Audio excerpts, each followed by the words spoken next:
LPU ప్లేస్మెంట్ల రికార్డులు సృష్టిస్తోంది. Final year student 2.5 కోట్ల ప్యాకేజ్ పొందుతున్నారు. 1700 మందికి పైగా ఎల్పియు స్టూడెంట్స్ 10 లక్షల నుంచి 2.5 కోట్ల ప్యాకేజెస్ పొందారు.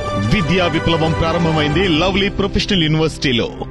వైఎస్ఆర్సీపీ అధ్యక్షుడు మాజీ సీఎం వైఎస్ జగన్మోహన్ రెడ్డి పర్యటనలను అడ్డుకునేందుకు కూటమి ప్రభుత్వం కుట్రలు పన్నుతోందని మండిపడ్డారు మాజీ మంత్రి అంబటి రాంబాబు.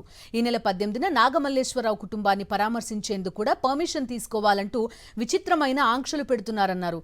పొదిలిలోనూ జగన్ పర్యటనలో హింస సృష్టించేందుకు చంద్రబాబు, లోకేష్ కుట్ర పన్నారన్నారు అంబటి రాంబాబు.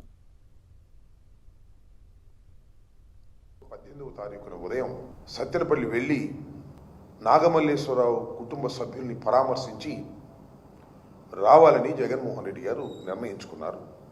మనిషి చనిపోతే ఆ కుటుంబ సభ్యుల్ని పలకరించడానికి వెళ్ళినా కూడా ఆంక్షలు పెట్టి ఇబ్బంది పెట్టాలనేటువంటి ప్రయత్నం చంద్రబాబు నాయుడు గారు చేయటం చాలా దురదృష్టకరమని ఈ సందర్భంగా నేను చెప్పదలుచుకున్నాను. అసలు జగన్మోహన్ రెడ్డి గారు ఇంట్లో నుంచి బయటకు వస్తే ఊరుకోమనేటువంటి పద్ధతుల్లో వ్యవహరిస్తున్నారు.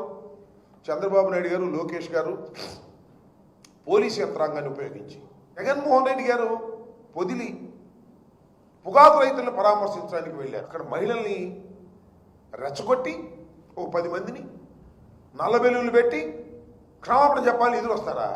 అదేమంటే వాళ్ళ మా మీద అందరి మీద కేసులు పెట్టారు. రాక్షసత్వంగా మీరు ప్రవర్తిస్తున్నారు. ఆ కార్యకర్తలు ఏమైనా జైల్లో పడేస్తున్నారు.